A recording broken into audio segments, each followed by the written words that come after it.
A very skinny lady named Janet was rejected by all the men in the community. Janet was a beautiful lady, but no man ever wanted to marry her because of her skinny stature. They all preferred her younger sister Ogechi than her because Ogechi had a very nice shape which attracted all the men in the community. They usually spent a lot of money buying quality wrappers for her mother Amaka, begging her to make her daughter to marry them. This made Amaka to be very fond of Ogechi, neglecting her first daughter Janet and always leaving Janet to be lonely and all to herself. One day, Janet fell in love with the prince of the land, but Ogechi was very jealous and she began to look for several ways to snatch the prince away from her sister. She began to look for several ways to make the prince notice her, all to no avail. Her mother also made her to feel that she was the one that deserved the prince and nobody else. And then she thought of an evil plan, something that nobody could ever believe she would do to her own sister. Check out the full story now on my channel. The full story is now out. A woman called Ngozi, after 7 years of barrenness, gave birth to conjoined twins named Ada and Amaka. No child in the village ever wanted to play with them. They were always fond of mocking them, making them to always feel that they were not useful. Right from when the twins were small, the only thing that they would use to comfort themselves was to sing. They would always sit at a corner singing sad songs just to soothe the pain that they felt. Right in their school was a rich, beautiful girl called Lizzie. She had a very melodious voice that made students to always gather just to hear her sing. One day, Lizzie and her friends were passing a classroom. When they began to hear the twins' voice from inside, they began to laugh mockingly at them, telling them that the world could never hear their voice because they were handicapped. The twins felt really bad by that word and ran out of the class in shame. 10 years later, Lizzie went for a singing competition and performed very well. The crowd kept on clapping as they waited for the judge's statement. But Lizzie became dumbfounded as she looked towards the judge table. She began to cry when she saw the same twins that she mocked many years ago, but they just looked at her and said, "Never you allow how people see your present inabilities to cover the hidden potential in you." A woman called Ngozi, after 6 years of barrenness, ended up giving birth to her only child, who turned out to be an imbecile. Her fellow women were always fond of mocking her, telling her that her son could never amount to anything. This always made Ngozi sad, as she would always sit at a corner crying and weeping bitterly. But this never stopped Ngozi's love for her son. Ngozi kept on showering him with love, as a mother would always do to her child, never neglecting him as others did. It got to a point that her husband told her to get rid of the child, telling her that he was a good-for-nothing child, but Ngozi refused and told him that she could never do such a thing, so he had no other option than to divorce her. Few years later, Mr. John, who was Ngozi's husband, was walking on the road when a very big jeep pulled across him. He couldn't believe his eyes when Jude, his son, who was an imbecile many years ago, came down from the car. Mr. John only opened his mouth in surprise but could not say anything, and his son just looked at him and said, "Never you allow what people say about you to conclude your future, because no condition is permanent." A beautiful lady called Jane was dumb right from birth. She was very beautiful and intelligent, but no one wanted to associate with her because of her inability to talk. Her fellow students saw her as a cursed child and they all avoided her at all costs. They refused her to participate in any discussion with them, saying that they didn't want her to pour saliva on them while trying to talk to them.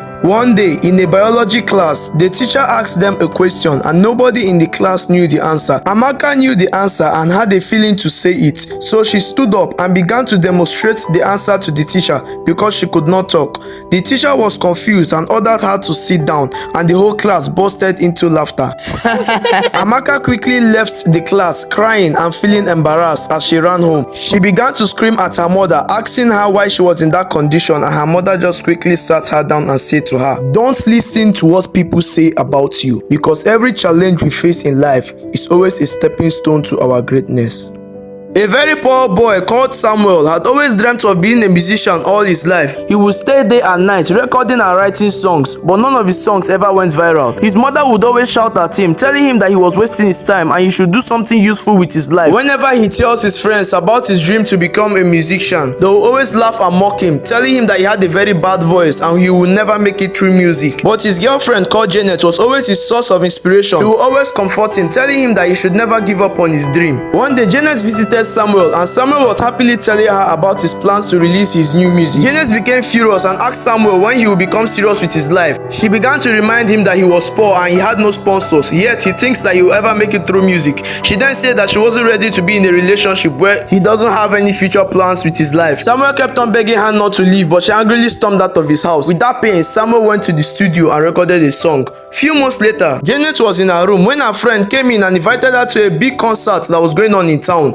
Janet Janet, being a fan of music, decided to go, and they both dressed up in their best outfits for the concert. When they got to the concert, they were asked to pay tickets in order to be given access into the concert, but Janet was so surprised when she saw who was on stage. It was the same Samuel that she had rejected few months ago, thinking that he could never make it through music. She just opened her mouth in surprise. After the concert, while Samuel was about to enter his car, he heard a voice shouting his name from distance, and he was so surprised when he turned and saw Janet, the same lady that had rejected him few months back, was now running towards him. He just looked at her and smiled, saying, "Never you conclude someone's future with their present starting point, because you don't know what the person might become tomorrow." Pastor Kenneth, I actually trusted you. Why will you do such a thing to me? I have gone about telling people good things about you, telling them what God is using you to do mightily. How could you? How could you of all people, Pastor Kenneth? Yes, close your mouth there. Why are you making noise? What do you expect me to do? Are you not the one always coming around me? So why are you now complaining? Pastor Kenneth, no. I always come to you for counseling. Oh no, my friend warned me. Linda warned me against this, Pastor Kenneth. It will not be well with you. Pastor, come on, get out of my house and stop making noise. Didn't you enjoy yourself? Rubbish. As Grace fearfully left the room, Pastor Kenneth began to talk to himself.